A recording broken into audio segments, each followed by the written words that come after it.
From the studios of Books in Motion, this is Damon Abdallah reading Cozy Up to Death by Colin Conway. Now, let's begin with Chapter 1. The brass bell tinkled brightly when the door to the bookstore swung open. The ocean's aroma and the summer's humidity entered along with the older woman. She took her time closing the door, then turned to wipe her feet several times on the well-worn mat, which once read, "All good stories begin here."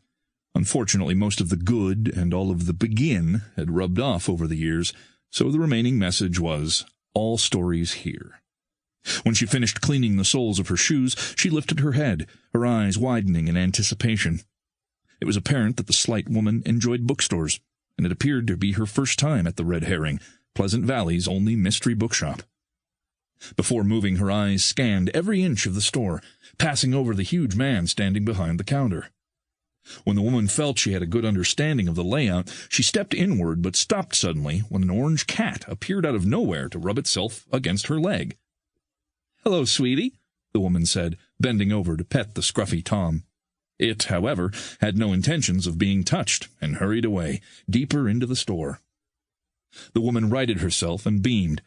She appeared to be a cat person, as she was not offended by the feline snub of her interest. "Where to start?" she mumbled, and stepped toward a small display with the headline banner, "Local Author Carrie Fenton." Underneath were several true crime books that blatantly worked Maine into the title, "The Death of Maine," "Maine's Bluest Blood," and "Mainline Murder." The woman dismissively shook her head and moved toward a nearby book spinner. In the back of the shop, something fell to the floor. "Cat!" the man hollered from behind the sales counter. "Knock it off!" His deep baritone voice was gravelly and seemed to shake the small store. The woman stopped then to take him in fully. As she stared, her hand slowly lifted to her chest. "I apologize," the man said, his voice returning to a reasonable level. "The cat, he knocks things over. Aren't they supposed to be graceful?" The woman dropped her hand and stepped forward. She looked up at the man with awe. It was the reaction he got most when in polite company. He stood 6'4" and weighed roughly 225 pounds. "You sure are a big fella," she said with a southern accent. "My son played for the University of Alabama, and you're even bigger than him. Did you play ball in school?" No, ma'am." "How come?" she asked, as if not playing football was an odd choice for a man of his size. He thought for a moment, then said with a conspiratorial half-grin, "It was too dangerous." She patted the counter in a knowing gesture and gave him a kindly smile. "Oh, of course. I always worried about my boy getting hurt, but my husband, he insisted our son play. Your father was smart for not letting you. It's a risky game for sure. Owning a bookstore is much smarter. I'm assuming you're the owner, that is?" "I guess I am." She stuck out her hand. "I'm Helen." "Brody." "It's nice to meet you," she said. Her words trailed off as she noticed the tattoo on the back of his right hand.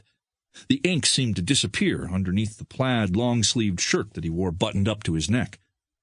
Brody pulled his hand back and shoved it into his pants pocket.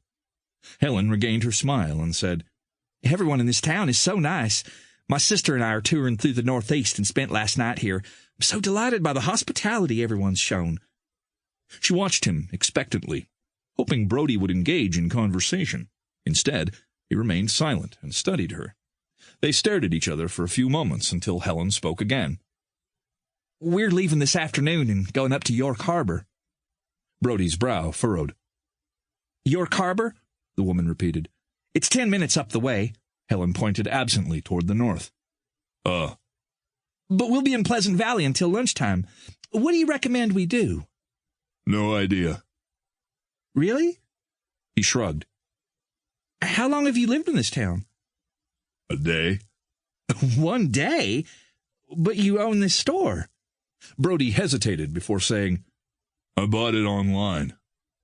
"Online?" "Through the internet." "The internet? You bought a business on the internet. Who would have thought such a thing possible?"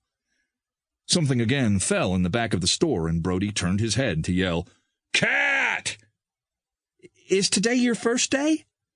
"I wouldn't lie about that." "And that's your kitty?"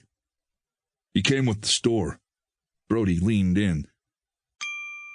Sample complete. Ready to continue?